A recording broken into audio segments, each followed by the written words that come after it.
Welcome to the Sailing to Success podcast, the show created exclusively for entrepreneurs and small business owners looking for a safe port in the storm of fast-paced business growth. Lindsay Phillips is the founder of Smooth Sailing Online Support, a company dedicated to helping entrepreneurs and small business owners increase customer service, run their business more effectively, and increase their profits. Prepare to be inspired and learn some practical tips and strategies you can use in your business today. And now, welcome your host and captain for this 30-minute excursion, Lindsay Phillips. Hey, everyone. Welcome to the Sailing to Success podcast. My name is Lindsay Phillips, and I'm your host and captain for this 30-minute excursion. And for those of you that don't know me, I am the CEO of Smooth Sailing Online Support, and I'm really dedicated to helping entrepreneurs grow their business quickly and with less stress. And one of the things that I love about being an entrepreneur is relationships, relationships with your suppliers, obviously your clients, your staff, resellers, business partners. I mean, there's so many people in our work lives that we really do need to work on fostering those relationships. So I'm really thrilled with having Meredith Bell on today because she is an expert in building lasting relationships with clients and business partners and all those great people. So let me tell you a little bit about Meredith before we dive in, folks. So Meredith Bell has been an entrepreneur since 1982, and she's an expert in helping companies develop the people side of their business. So kind of as I just mentioned, Meredith is co-founder and president of Performance Support Systems. So that's a global software company based in Virginia, and their products are used by business consultants, executive coaches, and human resource training professionals to really help managers become more effective leaders. And one of Meredith's strengths is building strong relationships. She and her business partners have been working together, for 25 years. And many of her clients and resellers have actually done business with them for over 20 years, which is amazing. So she really understands what's required to build loyalty and commitment that lead to repeat business and referrals, which of course is what we want. So thank you, Meredith, for coming. I really appreciate you joining me. Oh, Lindsay, I'm delighted to be with you. I'm excited about our topic today, too. Me too, because and it's funny because, many people in the service industry or service business industry out there, their focus is on sales and clients and building that relationship. But man, there's so many other relationships that are important. So maybe help us explain kind of what type of relationships are out there as an entrepreneur and why they're all important and why they all play a good role. Okay. Well, the obvious one is with your potential customer or existing clients, because you're not going to be able to stay in business very long if you don't know how to converse with people, help them see the benefits of what you have to offer and how it could solve a problem that they have. So that's number one. Yeah. But then most entrepreneurs will learn pretty quickly, you can't do all of this alone. No. Either you're going to bring on some employees, or you're going to have virtual team members, or you're going to contract with people to do certain work. And if it makes sense, because it is a good use of your time, if you can choose wisely initially, and also do the right things that help sustain that relationship over time. Because whether it's an employee leaving, or a key supplier that you stop doing business with, it's costly in terms of your time. Yeah, that's true. So the suppliers are another, component. Who do you buy from? And people don't always think about that being so key. And yet it really does go both ways in terms of a strong relationship. The person making the purchase as well as the supplier have responsibilities too. I agree. And it's funny because some people, when you hear the word suppliers, you just think you buy something, you get it, you pay for it, end of story. But to me, it's a partnership. They can help you grow your business, alongside as your team. Exactly. And the other group are people that you might enlist to help you sell your products, such as affiliates. Yeah, that's true. In our case, we've had online affiliates as well as resellers of our earlier corporate products. So again, you've got to really look at what you can do to help those people feel special. Yeah. So that they want to continue selling for you, because honestly, they have all kinds of choices about their own mind share. What are they going to focus on, pay attention to, and what are they going to help promote? And the more special you make them feel, the more you will be top of mind, and the more they will want to go out there and talk about what you offer. That's totally true, because it's easy to kind of set something up and forget it, but one shouldn't do that. So you've had these business relationships that you've had for over 20 years, which is amazing. What do you feel that your secret is? I think one of them is listening. Yeah. People hear that, listen, be a good listener, and they think, yeah, I got that one. But you know what? They don't. Most people are waiting for their turn to talk. Yeah. They're only listening for enough information before they can turn around and make their case, whether it's to argue their point or jump in, with their sales product information. And it's not anything about that. It's listening to me is, first of all, being fully present with that person. So what that means in this day and age with all these digital devices is you turn them off. Mm-hmm. And you not only turn them off, you put them away so that, if your phone's sitting on the desk, that sends a message to somebody that you could get interrupted at some point. So it's whatever it takes to give them your full attention. Honestly, when I'm on the phone with somebody, I'll often close my eyes just to block out any visual distractions that might be around me, because it's too easy to start looking at email or looking at something on your desk. And people can sense this, even if you don't have the video camera right, they're not right in front of you. They can tell when you're distracted, and it's disrespectful. And so, the truth is, if we can just remember, everyone has a need to feel valued and appreciated and understood. And so listening is the way to get to that. And when I'm not talking about just being silent, and letting the other person talk and talk and talk. It's paying attention to concerns they might be expressing, areas of pain or need that they have, and not from the perspective of trying to go in and tell how your product can solve their problem, but simply to be available as a human being to them. And responding in a way that shows them, I've been paying attention. I'm really interested in what you have to say. There are many times that I'll have an initial conversation with somebody that I've met through LinkedIn. That's my primary social media platform. Nice. And we'll set up a call, and whether it's 30 minutes or an hour, I'm focused on asking them questions to learn more about them, what's important to them, what they're focused on, what their priorities are. And as they answer these questions, I might think of a book I've read or an article or a video, something that would definitely help them in what they're working on at that moment. And a lot of times we don't even get around to talking about what I do or, very much about my product, and it doesn't bother me. And it wasn't always that way, but learning over time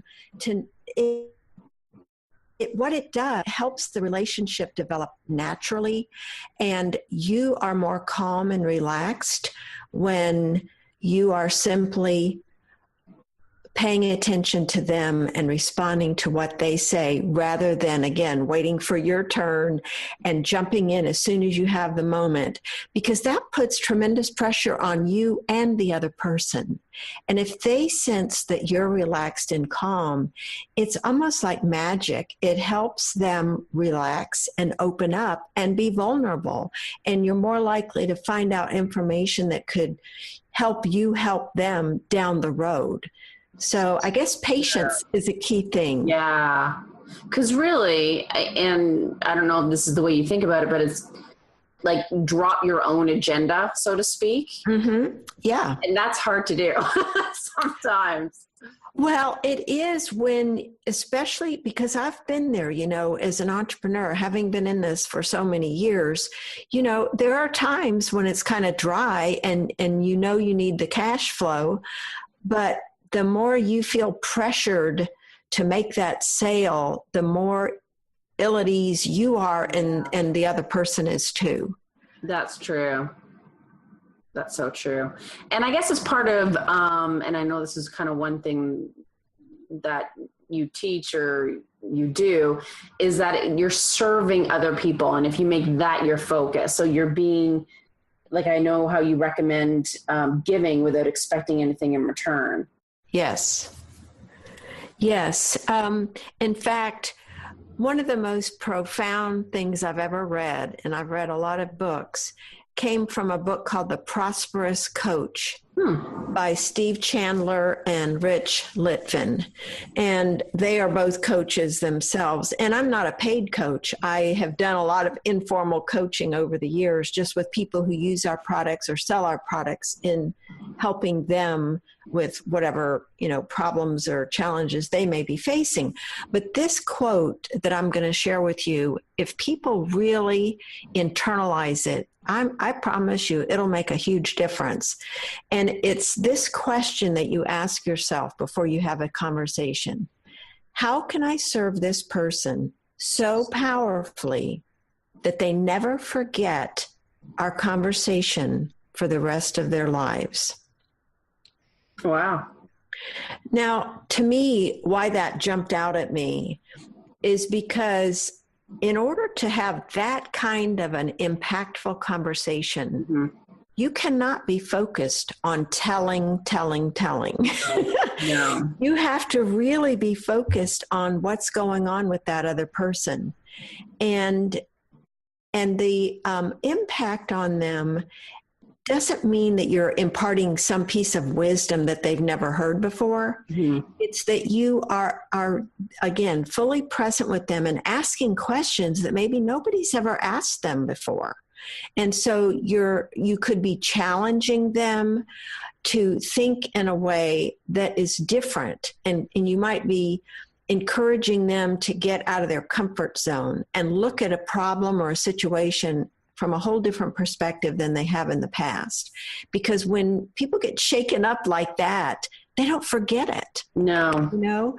And so that to me guides everything I do, whether it's getting on a podcast like this or before I have an initial conversation with a new connection. It's really focusing on them. And I'll tell you, Lindsay, it is so unusual for people to do that you will always stand out and be memorable. That's so true. And I think if you treat someone that way, that you're serving them, you're showing that you care about their concerns, offer solutions, whatever it may be, they're going to feel that you're going to serve them to the best of your ability in whatever service or product you have. Yes. And you know what? Let me give you an example of something, because this doesn't have to be something profound. This is just everyday way of being with people. For several years, I went to this conference with GKIC, which is for entrepreneurs and marketers. And the president there, Bill Glazer, I knew how hard he worked to put these together. And so whenever I would go, I made a point of sometime during the conference going up to him and telling him very specifically certain things that I really enjoyed about the meeting, because I've put on meetings myself, and I know how easy it is for people to grumble and complain and express negative things. So I hadn't read the book, and I didn't have this in mind, but I think it was part of my underlying philosophy of just looking for the good and bringing it out. And I will never forget one of the times that I went up to him and I said, Bill, I really like this and this. And I was telling him all these things. And he looked at me and he said, Meredith, you always make me feel so good. Could you call me every day and give me this positive talk? Now, I'm not saying that, to pat my back. It's to tell people, even highly successful business people like Bill Glazer, who, had achieved, I'm sure, millionaire status. But he still had that human need to be affirmed. And do you know, I also had written a thank you note to them after, I can't remember if it was that conference or another one, but I had just found the perfect card about all the different ways that it was great. And then I wrote a note detailing all the things I had appreciated. Do you know, in the next newsletter, he devoted a full page to displaying that thank you note. Oh my goodness. Yeah. I was shocked when I opened that newsletter because, of course, I was simply trying to express appreciation. And I had no expectations. And I think that's the key thing to keep in mind, is that you're just giving this, whether it's a positive statement, gratitude, you're just throwing it out there as a way to make the world a better place. And I just have this faith and confidence that it all comes back, maybe not from that person, but in some other way, so that you just contribute to the lives of others.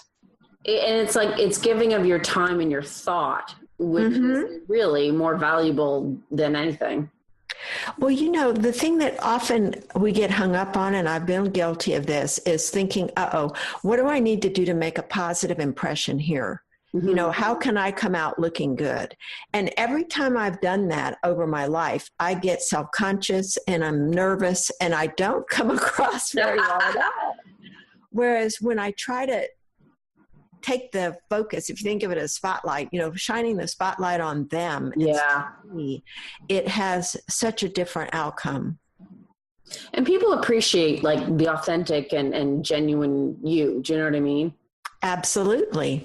Because the truth is, if you were talking about a prospective client, if you're trying to put on a front to be a particular way, that takes a lot of energy, and eventually they're going to see who you are. And it's better to know up front, is this potential client a good match for me and what we offer or not? And it's so much better to find out initially. We're not going to do business together, but they could be a referral partner or, some other aspect of a relationship, or heck, you might just enjoy having them as a friend. Yeah, that's true. And it's like the Bill Glazer story. Sometimes it's just the little things that make a big impact and you don't realize it. That's right. And the end of that story, there were some other things that happened. I was featured on an audio interview that he was a co-host of, and he loved what I talked about. And I sent him at that time a fax suggesting that maybe my topic, since he seemed to really like it, could be something that would be of benefit at one of their conferences. And he ended up scheduling me to be a keynote speaker in front of 900 entrepreneurs. Awesome. And so it was one of those things, though, where it was looking at, how can I contribute to him, not what can he do for me? Exactly. That is so true. That's a really good tip. And sometimes we know it, do you know what I mean, in the back of our minds, but sometimes we need it to be like right in front of our face and say, okay, take a step back, breathe. Well, and and be cognizant of, your thought patterns and your actions, and slow down a little bit. Yes, absolutely. And the flip side too is, once you have given, you've really earned the right to ask. So you don't have to be hesitant to speak up for what you need. I've had some folks at the end of a conversation where they have felt like I've given them a lot, say, well, gosh, what can I do for you? You know, what do you need? And so it for people who themselves have that giver mindset, they're going to feel compelled, because it's that law of reciprocity. They want to do something in return because they've been given a gift. And so it's just trusting, even if I don't even know at that moment what they could, you know, do for me, then I feel comfortable going back if I do think of something and say, well, you know, if you could write a recommendation for me here, or if you might introduce me to that person, they're happy to do it. Yeah, that's true. Some good tips there, Meredith. Are there any other ways that we can communicate better to make strong relationships? Well, I think another piece would be asking for feedback. You know, a lot of times we're hesitant about getting criticism, but if we're proactive in seeking it out because we have the mindset of I'm a learner, I have opportunities to grow, I know I'm not perfect, then when we ask for input, it's amazing what we can learn that can be helpful to us both personally and for our business. So just the willingness to, you know, ask somebody, you know, how could I be better? What would make this experience better for you? And in terms of a business, sending out a simple survey to your clients, asking 3 easy questions for them to answer that are open-ended. You know, what do you like best about doing business with us? What do you not like about doing business with us? And what one thing could we do differently that would improve your experience? So you could ask those even in person, but it would be, you know, more time efficient if you send out a quick little survey. But we all have blind spots, both about our strengths as well as areas we need to improve. So when we get this kind of information from people, it's a real gift. And you can, you know, express appreciation for them giving you that input and then make some decisions that could help you improve or even do more of what you've been doing. So I think the whole aspect of asking for feedback, as well as knowing how to give feedback when you need to, so you're not holding it in and then being this passive aggressive person attacking, or, you know, just being critical and thinking about, all right, how could it be presented to me where I wouldn't tend to get defensive? And the answer to that is sticking to the observable behavior and not getting into judgments about the person. So you don't say, oh, you're so inconsiderate, or you're lazy or thoughtless or careless. You're not labeling them. Right. You're simply describing, you know, you did this and here was the impact and here's what I would like you to do in the future. So it's a very simple, but not easy when we're not used to doing that, of stating those 3 simple things. Here's what you did. Here were the consequences. And typically you're giving feedback about something that didn't go well, but you could also do it for something that did go well, because people don't get praised often enough. True. And then if it is something that didn't go well, being sure to be specific about what it is you'd want in the future, and also getting that person to commit to agreeing to do that. Because just because you've told somebody what you want doesn't mean it's going to change. Oh, seriously. In the future, you know that. Any parent with kids knows that. Yeah. But I think that's being more like solution oriented too, versus I don't like what you've done. You know, it's how can we change it, or even getting them to help. Like, what can we do to make this not happen in the future? You know, again, you're focusing on the solution versus the issue. Yes. In fact, I've got a set of 5 questions that I can share with your listeners. Oh, perfect. That will be excellent for processing any situation or experience that they've gone through. This you could use with your kids. You can use it with anyone where the outcome didn't go what you hoped for. And actually, it's excellent to use for yourself. And I regularly, when I have something that has happened that I need to learn from, because we all have experiences that don't go the way we hoped they would. Totally. So the first question is simply to look at what happened. So looking at the facts, what was the sequence of events? And then the second thing is, how did I feel about that? So you're getting the left brain logical sequence and the right brain with the feelings, the emotions attached to that situation. So you kind of lay it out there. And then you get into number 2 or 3, which is, why did it happen that way? Right. So what was your motivation? What was the cause behind it? What, things that were in your control or outside your control, but just being clear about that. And then what were the consequences? So the outcome, the result, and was it what you wanted or not? And then the 5th one is, so what have you learned from processing this that will determine what you do in the future? Right. So how will you do things differently? And you can do this with positive experiences too. If something came out really well, it's good to capture what was the process I followed. So you can do it again. I do that again. But there's multiple benefits of going through these questions. For one thing, and writing them down is very powerful. It's much more effective than just thinking it, because there is a power to writing that really gets it embedded in the brain as a learning. So one of the things it allows you to do is let go, so you don't keep beating yourself up or replaying that movie, because it can take a toll on your self-esteem and your confidence. If you beat yourself up and keep going, oh, I wish I had done this, I should have done that, and all those negative things we say to ourselves when our inner critic runs wild. And instead, we write it out, and now we've got a plan for what we'll do next time. So we don't have to keep dwelling on it because we figured it out.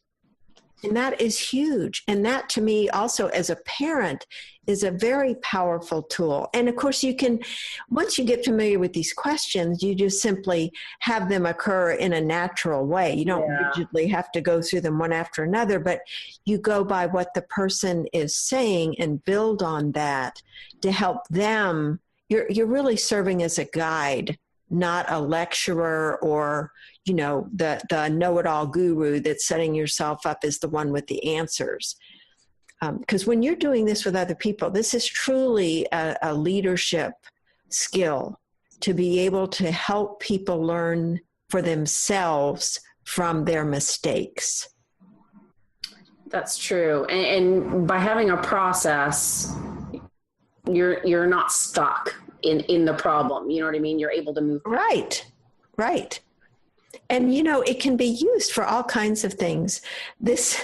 I used it myself at one of these conferences where we were given an opportunity to introduce ourselves. We each had about a minute. And I had thought about what I was going to say when my turn came, but I didn't do a very good job. And I was focused on myself, and nobody came up afterwards and said, oh, tell me more about what you do. And so I remember going back to my hotel room just fuming, why did I do this and why didn't I do that? And I thought, okay, I'm going to answer these questions. So I sat down and wrote the answers down, and then I could let it go, because I knew that if I didn't do that, I would probably spend too much of the time during the conference replaying that scene and rewriting what I wanted to say when I couldn't bring that event back. No, exactly. And that's the thing we have to realize. We can't bring back the past. No. So learning from a situation so we can modify what we do in the future is the key. And honestly, to me, that is a more efficient use of your time, and you're able to be more productive. Absolutely. And you're going to be able to give a better version of yourself to other people around you, and you'll be able to focus better on what you need to focus that day. Yes. Festering over, because we do that. Things just roll around your brain over and over again, and you think about it, and man. Oh, and I just thought of another skill that I think is so important, and that is the willingness to apologize. Oh, that's a good one. If you make a mistake, you honestly gain people's respect. Yeah. The quicker that you will apologize and make an effort to correct the situation. We're so, again, afraid of what other people think or their criticism, or that they'll maybe not want to do business with us. But those times when we make a mistake with clients, the best thing to do is get on the phone or meet with them as quickly as you can and just apologize. Take responsibility for what you did without blaming or making excuses. Just own it.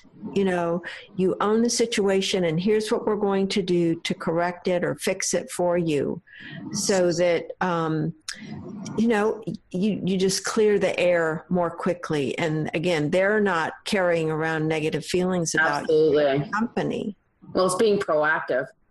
Yes. And showing that you care again, right? Like if you sat there and waited, oh, let's hope they don't pay attention, or are they mad? Aren't they mad? And it's like, just hit it head on.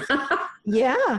I had somebody one time, one of our resellers of our software had one of her clients call me one time with some questions about using the software. And I thought I was being, you know, pretty straightforward and matter of fact, although I had something coming up. So I was a little preoccupied and I was probably hurrying her along. Well, that reseller called me back later and said, Meredith, she called me and she was very upset with you.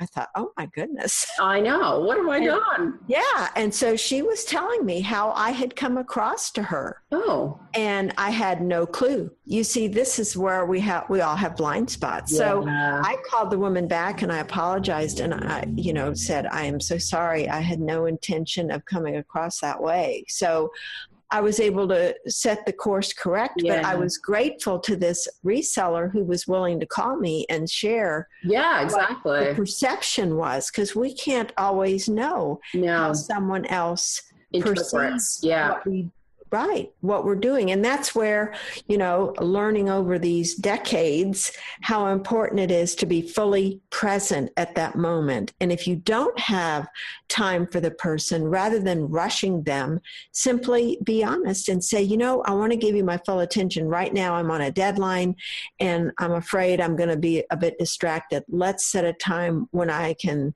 really give you my full attention. And I think that's a good approach, whether it's an employee coming into your office, because, you know, they read the nonverbals. If you're sighing or you roll your eyes or anything. Or you're looking at the clock every 5 minutes. There's all these signals we give without realizing it that send the message to the person, you are not as important as what I'm doing right now.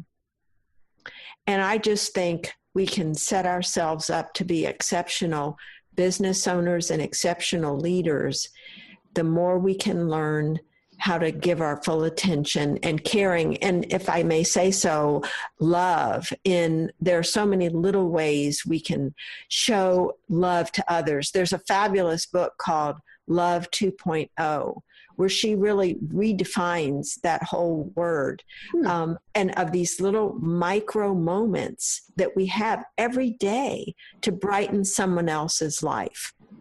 And that's a form of love that, you know, just helps make the world a better place, because it's like that pay it forward. If you say or do something that causes someone else to feel good about themselves, they're more likely to go home, you know, or meet with the next person they talk to or they meet with. They're more likely to have that loving kindness as well. You know, you could say it's a soft approach. I see it as being, you know, just the ultimate of what we are capable of as human beings. And it's practical because it helps you be happier each moment, because there is nothing like giving to someone else and seeing the joy, the insight, the ahas they experience when you've taken time to help them think in a way that's different than they have in the past. Yeah, that's true.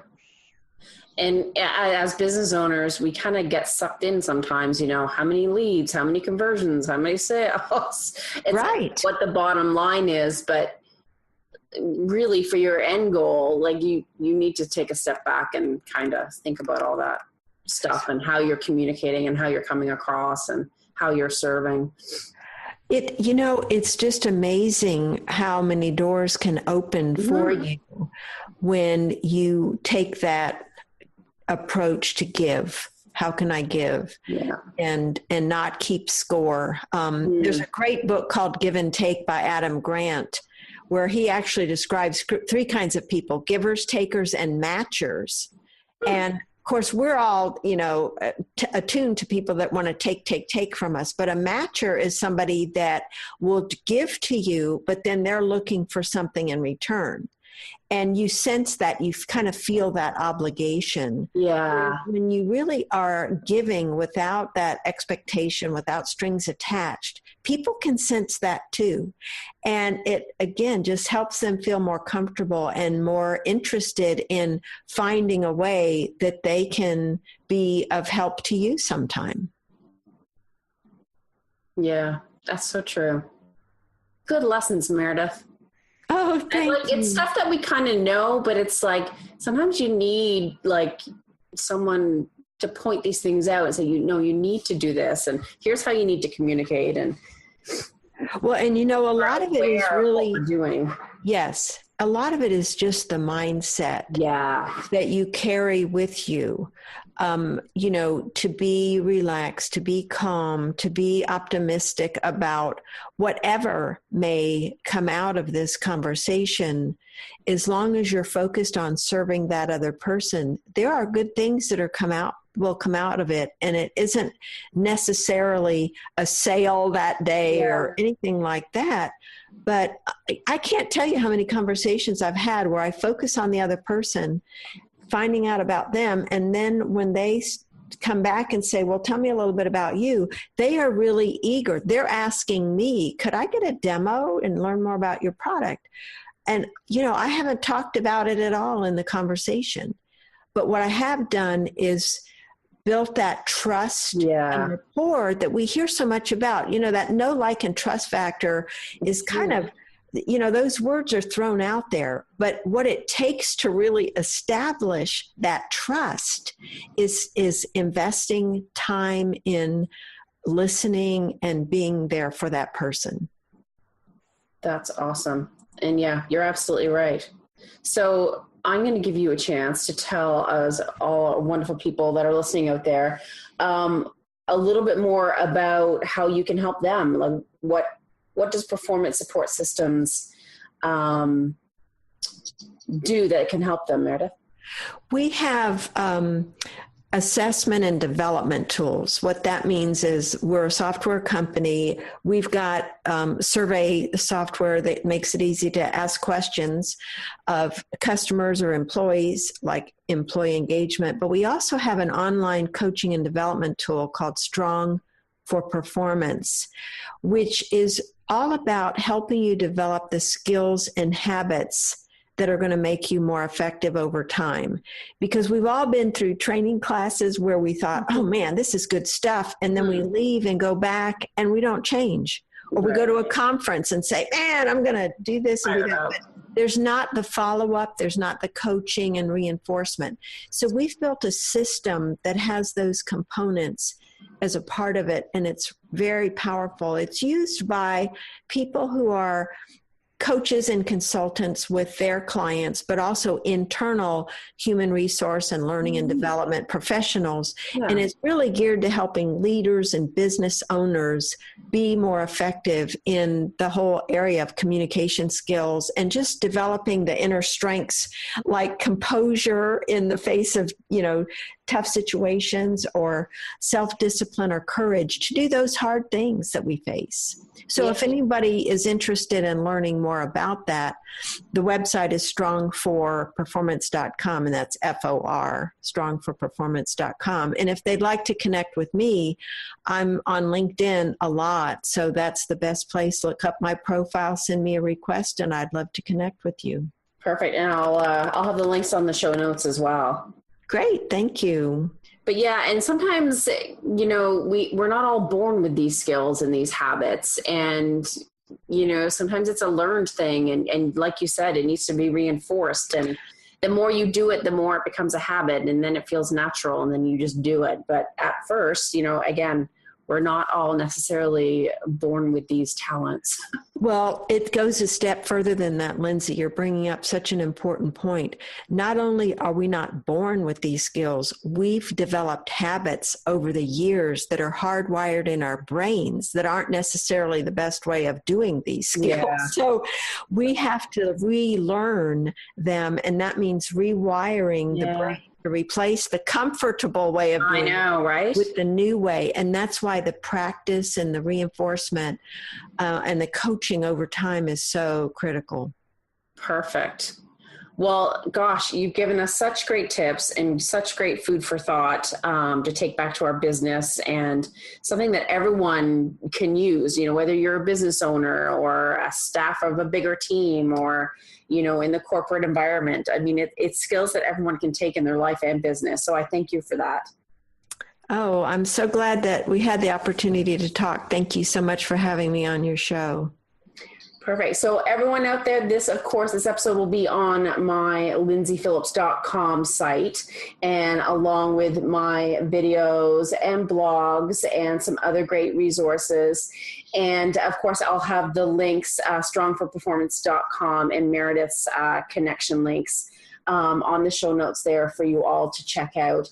And for any of you that need some more help in growing your business, check out ssonlinesupport.com. So until next time, folks, I wish you all a productive and profitable week, and may the winds always be at your back. You've been listening to the Sailing to Success podcast, the show created exclusively for entrepreneurs and small business owners looking for a safe port in the storm of fast-paced business growth. To make sure you don't miss a single profit-boosting show, subscribe to this podcast at iTunes and www.sailingtosuccesspodcast.com. To learn more about how Lindsay and her team can help you increase customer service, run your business more effectively, and increase your profits, go to www.ssonlinesupport.com. That's www.ssonlinesupport.com. Now go and implement what you've learned, and come back next week for more Sailing to Success podcasts.